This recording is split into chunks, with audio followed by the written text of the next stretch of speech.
Hello, everyone, and welcome to another edition of the Broad Podcaster with me, Jennifer Fierro, here in the Llano Lakes, joined once more with Art Dlugach, the voice of the Llano Yellow Jackets, and we are going to take our opening drive with the Yellow Jackets first. Since the Yellow Jackets won their first playoff game, how many games now have the Jackets won in a row? I've lost count because it's so many, Art. Well, it's 11. Unfortunately, all you have to do is count the games of this season because they ended last year with a loss 35-27 to San Diego. But nothing wrong with 11-0 after a 44-0 win over Cotulla, 30-0 at the half. I wanted to run down some season stats. I've been so committed to these stats all year, and because they are absolutely excellent. So here we go. Briggs Green, 26 touchdown passes. That is second all-time for a season for Llano, and it's fourth for a career, and he's got another year to play, and hopefully another number of games left in this year's campaign.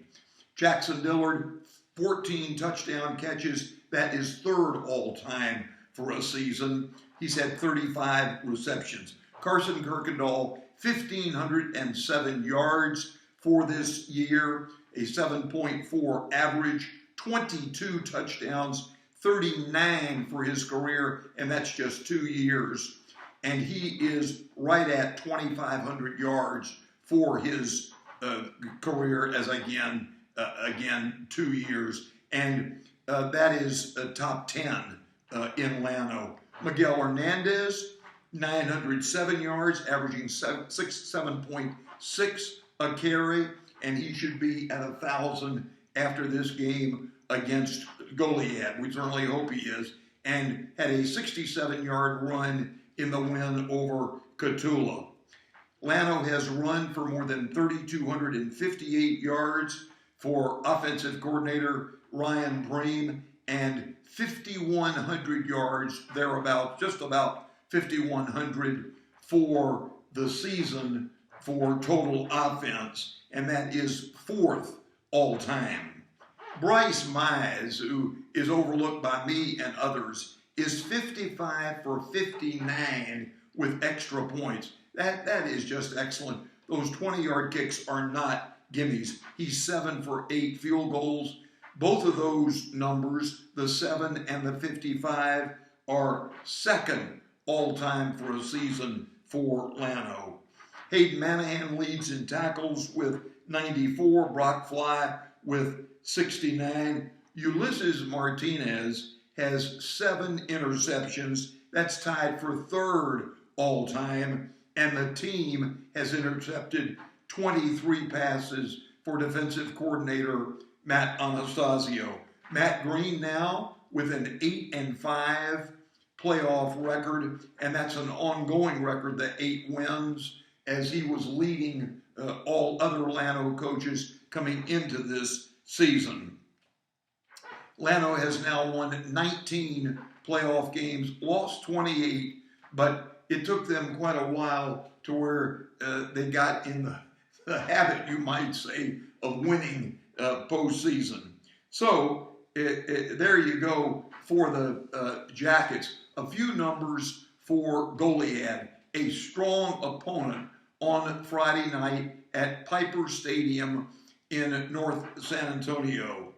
The number 1 running back will be Braylon Perry. He's number 25. I don't normally give numbers, but for you going to the game, you just read 25 on a jersey, and you'll know that he's going to be somebody the Jackets have to take down. He is averaging 8.4 per carry and has scored 10 touchdowns. The quarterback, J.P. Reyes, has run for 196 yards, a 5-yard average. On defense, a couple of names to remember. Angel Hernandez, number 34, number 44, John Barraza, and number 14 is Colby Rosenquist, and he, like Ulysses Martinez, has 7 interceptions. Goliad is 8-3 on the year, beating Rio Hondo last week in the playoffs, round one, of course, 60-10. They have lost to very good Edna, 21-7. Also strong Industrial Vanderbilt, 23-22, and Poteet a long time ago, September 2nd, and that was a 16-13 setback. So all in all, Goliad will be tough potatoes on Friday night. One of the tougher teams that Llano has played. So far, by the numbers, the toughest team has been UC Randolph, a game that Llano won 21-14. So, you have any questions I can't answer? I'm sure you do. Well, do you have a comparison for Goliad? Has Llano played anybody who's similar to Goliad, in your opinion? Well, I just did by calling out UC Randolph because they played Llano so close. Okay. And Llano, as I've said several times on the podcast, Llano did not lead in that UC Randolph game until there were 53 seconds to play. So you can imagine how tough that was. Nobody else has really come too close to the Jackets, but I would not take Goliad lightly at all. And as you're sitting there in the stands or listening on radio to that game, it probably will not be decided in the first half like a number of Jacket games have been. Llano averaging about 40 points per contest. Do you feel that this game will come down to which team is mentally tougher, not who's physically better? Mentally tough is always important. And so I expect, though, that both teams will come in with that psyche. I mean, you just can't play a second round of the playoffs without being up mentally and physically. I think it's a very good question, but certainly the Jackets will come into this game ready as much as they can be. And hopefully that physically, too, they will be able to handle Goliad. You know, years ago, I can remember a time when the UIL only allowed 2 teams from each district to be in the playoffs. And then they allowed 3, and now they allow 4.